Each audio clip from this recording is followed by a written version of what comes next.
Nous accueillons maintenant la candidate suivante, Madame Fatmeh Esmailzadeh, qui est en 4e année de thèse à la faculté de médecine et qui va nous présenter son travail qui s'intitule « Effet du traitement par la nouvelle génération d'assistance ventriculaire gauche sur la fonction endothéliale microvasculaire ». Et donc elle va peut-être nous aider à soulager nos problèmes de cœur avec une pompe pour régler vos problèmes de cœur. Merci.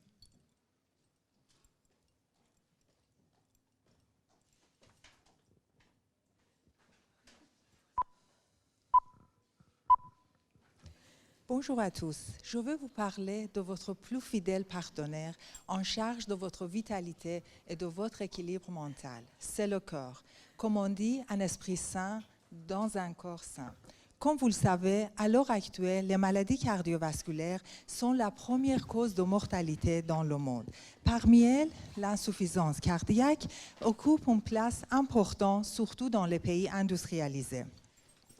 En tant que médecin, je me suis intéressée pour mes recherches aux maladies cardiovasculaires, plus particulièrement à l'insuffisance cardiaque. Mais qu'est-ce que c'est que l'insuffisance cardiaque? Eh bien, c'est l'incapacité du cœur à remplir sa fonction de pompe pour apporter suffisamment de sang à l'organisme. En effet, une des causes majeures de l'insuffisance cardiaque reste l'altération du système vasculaire qui se manifeste par une réduction du calibre des vaisseaux. Comme vous le voyez, dans ce contexte, la transplantation cardiaque est le seul traitement curatif de l'insuffisance cardiaque avancée. Mais elle reste réservée à une population limitée en raison du nombre réduit des donneurs par rapport au nombre croissant de patients. Et alors, vous allez me demander, qu'est-ce qu'on pourra faire pour ces patients? Bonne question. Alors, à présent, il y a une alternative prometteuse qui est la pompe d'assistance ventriculaire gauche. C'est une pompe, c'est un petit objet implanté à la pointe du corps qui pompe le sang et le réinjecte au niveau de la plus grosse artère du corps.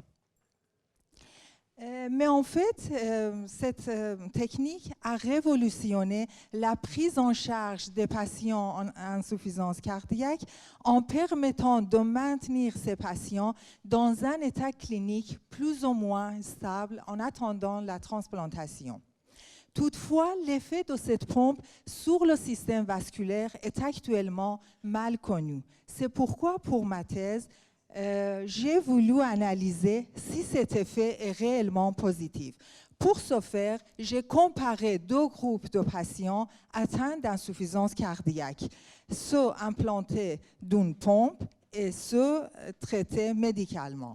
Mesdames et messieurs, les résultats de mon travail sont encourageants et montrent que cette pompe cardiaque n'aggrave pas la pathologie vasculaire déjà présente chez ces patients en insuffisance cardiaque. Je vous remercie de votre attention.